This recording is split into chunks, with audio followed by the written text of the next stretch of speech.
Praise the Lord. ஆண்டவர் இரட்சகருமாகிய இயேசு கிறிஸ்துவின் நாமத்தில் உங்களை வாழ்த்துகிறேன். பிரியமானவர்களே, கர்த்தர் உங்களோடு கூட இருக்கிறார். இந்த வார்த்தையை சொல்லும் பொழுதே எவ்வளவு ஒரு பலன் நமக்கு உண்டாகும் தெரியுமா? ஒவ்வொரு நாளும் நீங்க ஆண்டவரை பார்த்து சொல்லுங்க, நீர் என்னோடு கூட இருக்கிறீர்கள். தாவீது சொன்னான், மரண இருளின் பள்ளத்தாக்கில் நடந்தாலும் தேவரீர் என்னோடு கூட இருக்கிறீர். அவர் நம்ம கூட இருக்கிறதுனால தான் இன்னைக்கு நம்ம உலகத்துல ஜீவனோடு இருக்கிறோம். சரிங்க, இன்னைக்கு ஒரு கர்த்தருடைய வார்த்தையை நம்ம வாசித்து தியானிக்க போகிறோம். 103 சங்கீதம் 13 வசனம் வாசிக்கலாமா? தகப்பன் தன் பிள்ளைகளுக்கு இறங்குகிறது போல கர்த்தர் தமக்கு பயந்தவர்களுக்கு இறங்குகிறார். தகப்பன் தன் பிள்ளைகளுக்கு இறங்குகிறது போல இரக்கமுள்ள ஒரு தகப்பன் நமக்கு உண்டுங்க.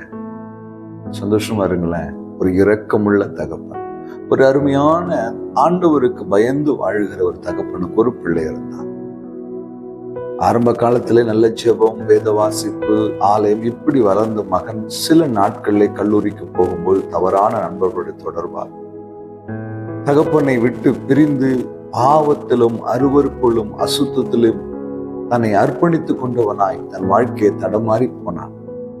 தகப்பன் எவ்வளவோ சொல்லியும் அவன் தகப்பனுடைய வார்த்தைக்கு செவி கொடுக்காமல் நண்பர்களோடு சேர்ந்து தவறான ஒரு இடத்துக்கு அவன் போய் அந்த வாழ்க்கையை தொலைத்தவனாய் காணப்பட்டான்.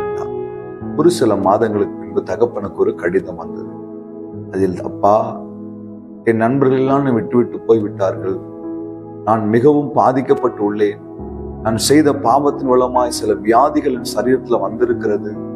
சாப்பிடுவதற்கு உணவில்லாமல் ஒரு ஹோட்டலிலே மிக கேவலமான ஒரு வேலையை செய்து கொண்டு என் வாழ்க்கையை நடத்தி கொண்டிருக்கிறேன். என்னால் அந்த துக்கத்தை தாங்க முடியவில்லை என்று தகப்பனுக்கு ஒரு கடிதம் எழுதினார். அவரிடத்துல ஏராளமான மன்னிப்பு உண்டு அல்லவா? உடனே அந்த தகப்பன் ஒரு நண்பரை அனுப்பி அவன் எங்க இருக்கிறான் என்று பார்த்து அவனை கொண்டு வர செய்து அவனை மருத்துவமனையில் அனுமதித்து உரிய சிகிச்சை கொடுத்து அவனை பாதுகாத்து தன்னுடைய அன்பை அவனுக்கு வெளிப்படுத்தினார். ஆம் தெய்வ பிள்ளைய, ஒரு தகப்பன் பிள்ளைக்கு இறங்குகிறது போல இறங்குகிற தேவன். அவரிடத்துல ஏராளமான மன்னிப்புகளும் இரக்கங்களும் உண்டு என்று தானியேல் எழுதுகிறார். இந்த வார்த்தை கேட்கிறதே பிள்ளையே, ஆண்டவருக்கு பயந்து வாழ்கிற பிள்ளைகளாய் நீங்கள் இருப்பீர்கள். அவர் நமக்கு இரக்கம் செய்கிற தகப்பனாய் இருக்கிறார். பயப்படுவது என்றால் என்ன? தீமையை விட்டு விலகுவதே தேவனுக்கு பயப்படுவது.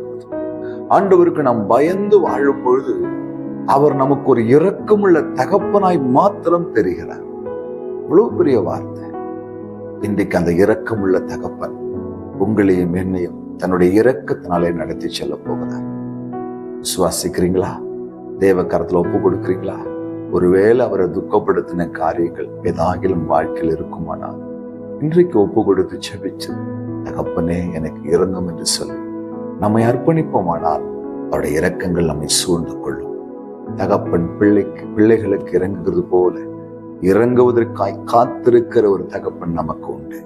ஒப்பு கொடுப்போம். ஒரு கையில கண்களை மூடுகளை ஜெபிக்கலாம்.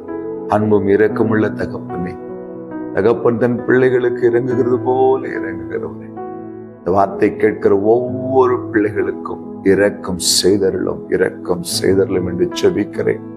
நீங்க அப்படி செய்கிறதுக்காய் நன்றி அப்பா. கரத்தில் ஒப்பு கொடுக்கிறோம். இரக்கத்துக்காய் காத்திருக்கிறோம். இயேசு கிறிஸ்துவின் நாமத்தில் பிதாவே, ஆமென். ஹல்லேலூயா. God bless you.